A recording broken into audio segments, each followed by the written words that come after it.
Student जहाँ पे हमने आवाज़ की मुख्तलिफ खसूसियात की बात की, आवाज़ की एक और खसूसियत ये भी है कि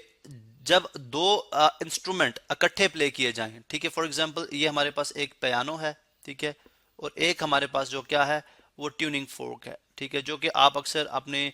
जो है वो लेबोरेटरीज के अंदर देख सकते हैं, ट्यूनिंग फोर्क, ठीक है। ये हमारे पास एक पियानो है, एक ट्यूनिंग फोर्क है, ये सेम, इनकी लाउडनेस भी सेम है, यानी जो हम लाउडनेस को अब एक्सप्लेन आप इसके लिए आप जानते हैं लाउडनेस बेसिकली क्या मुराद हमारा, ठीक है, कितनी ऊंची आवाज है, ठीक है, लाउडनेस भी सेम है, और प्लस इनकी जो है वो पिच भी सेम है, ठीक है, पिच मीन के आवाज कितनी पतली है या कितनी मोटी है, दोनों लाउडनेस भी सेम रखते हैं, पिच भी सेम रखते हैं, या सिंपल हम कह सकते हैं फ्रीक्वेंसी जो है वो हम दोनों की सेम रखते हैं, ठीक है। अब अगर आप देखें तो अगर ये जो जो दोनों डिवाइसेस हैं ये इकट्ठे प्ले किए जाएं तो ठीक है, हम बड़े आराम से इनमें फर्क मालूम कर सकते हैं कि एक जो साउंड है वो पियानो की है और एक जो है वो ट्यूनिंग फोक की है। या चले इस तरह से एक्सपेरिमेंट परफॉर्म किया जा सकता है कि फर्ज करें ये एक इनसाइड द रूम है, ठीक है, ये इनसाइड ऑफ द रूम है, कमरे बंद कमरा है, ठीक है, एक बंदा जो है वो इस को जो है वो इनसाइड ऑफ द रूम जाके प्ले कर रहा है, और हम लेट सपोज यहाँ पे इसका डोर है और हम डोर के लेट सपोज यहाँ पे खड़े हैं, ठीक है, और हम नहीं देख रहे कि ये डिवाइसेस कौन से हैं, सिंपली हम इसको सुनते हैं, ठीक है, और अगर हम हमारी पहचान है कि हम पियानो को जानते हैं कि पियानो की साउंड इस तरह से होती है, लेकिन बगैर देखे हम बता देंगे कि अभी जो साउंड प्रोड्यूस हुई है पियानो की थी, और उसी लाउडनेस और उसी पिच की जब दूसरी ट्यूनिंग फोक के साथ प्रोड्यूस कराई जाएगी तो हम बता सकते हैं कि जो साउंड है ये किसकी है, ट्यूनिंग फोक की है। अब ये किस वजह से, यानी ये ऐसा कैसा ऐसे जो है वो किस तरह से मुमकिन हो सकता है। अब हम जब हमने पियानो और ट्यूनिंग फोक के जो वेव पैटर्न थे, यानी पियानो के अंदर, बिकॉज आप देखें दोनों साउंड जो है वो क्या प्रोड्यूस करा रही हैं, डिस्टर्बेंस प्रोड्यूस करा रही हैं। अब उन डिस्टर्बेंस के हम पैटर्न्स को स्टडी करेंगे कि उनके पैटर्न जो है वो किस तरह से बनते हैं। फर्ज करें हमने पियानो का जब पैटर्न देखा तो पियानो का पैटर्न फर्ज करें तमाम जो स्ट्रिंग्स थी, स्ट्रिंग्स की जो मॉलिक्यूल्स है वो लेट्स सपोज समवट इस तरह से थे। अब हमने देखा जो साउंड का पैटर्न जो प्रोड्यूस हो रहा है वो कुछ इस तरह से हो रहा है, ठीक है,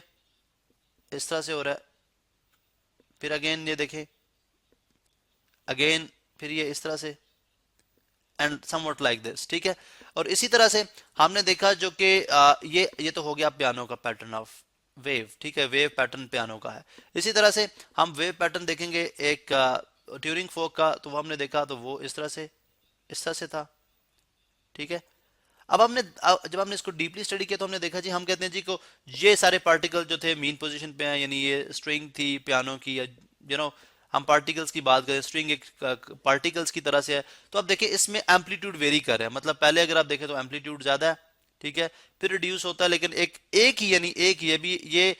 टॉप ऑफ द वेव है, ठीक है, इस वेव के टॉप पे है, क्योंकि अगर हम ट्यूनिंग फोक की पहले बात कर लें तो थोड़ा क्रेस्ट और ट्रफ भी रिवाइज हो जाएगा। हम बात करते हैं जी कि अगर लेट सपोज ये ट्यूनिंग फोक के पार्टिकल्स हैं, ठीक है, ये ट्यूनिंग फोक के हमारे पास छोटे छोटे पार्टिकल्स हैं जो एट रेस्ट हैं।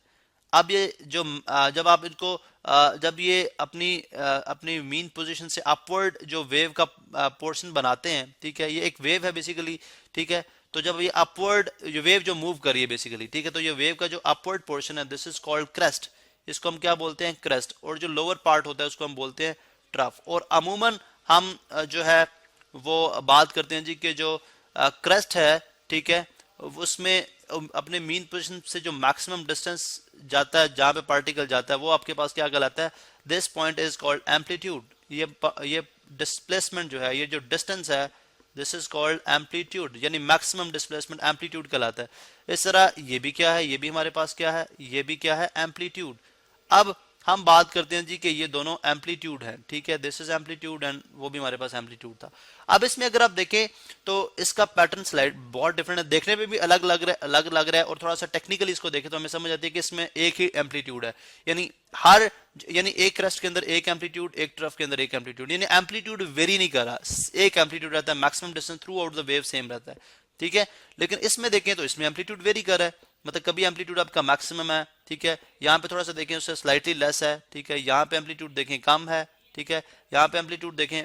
जो बेसिकली मल्टीपल एम्पलीट्यूड्स आ रहे हैं, ठीक है। अब मल्टीपल एम्पलीट्यूड्स एक में आ रहे हैं और एक में एम्पलीट्यूड जो है वो कांस्टेंट रहता है, ठीक है। इसी तरह से जब आपने दूसरी डिवाइसेस से ली गई या पैदा की गई वेव्स की बात करेंगे तो वो आपको थोड़ी सी डिफरेंट लगेंगे। जैसे हम साउंड यानी जो जो नॉइज होती है, जो शोर होता है, उसकी अगर हम उसकी वेव पैटर्न को स्टडी करते हैं तो एक नॉइज का जो वेव पैटर्न है वो हमें समवट इस तरह से लग सकता है कि उसके अंदर यानी उसके अंदर पैटर्न कोई नहीं है, ठीक है। ये देखें, ये इस तरह जा रही है, इस तरह आ रही है, इस तरह आ रही है, ठीक है। अब ये देखें,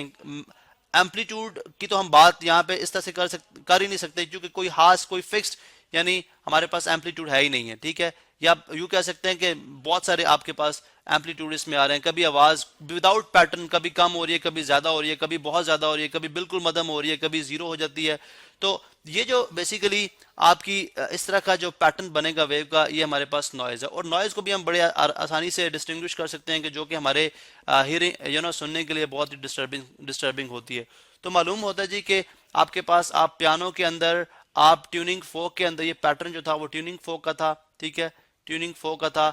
और आप इसको सपोज कर लें कि ये एक बसों का शोर है जो कि हमें इस तरह से सुनाई देता है, तो हम बड़े आराम से जो है क्वालिटी ऑफ साउंड को मद्देनजर रखते हुए हम डिफरेंट जो डिवाइसेस हैं उनके अंदर जो साउंड प्रोड्यूस होती है वो हम उनको फर्क कर सकते हैं।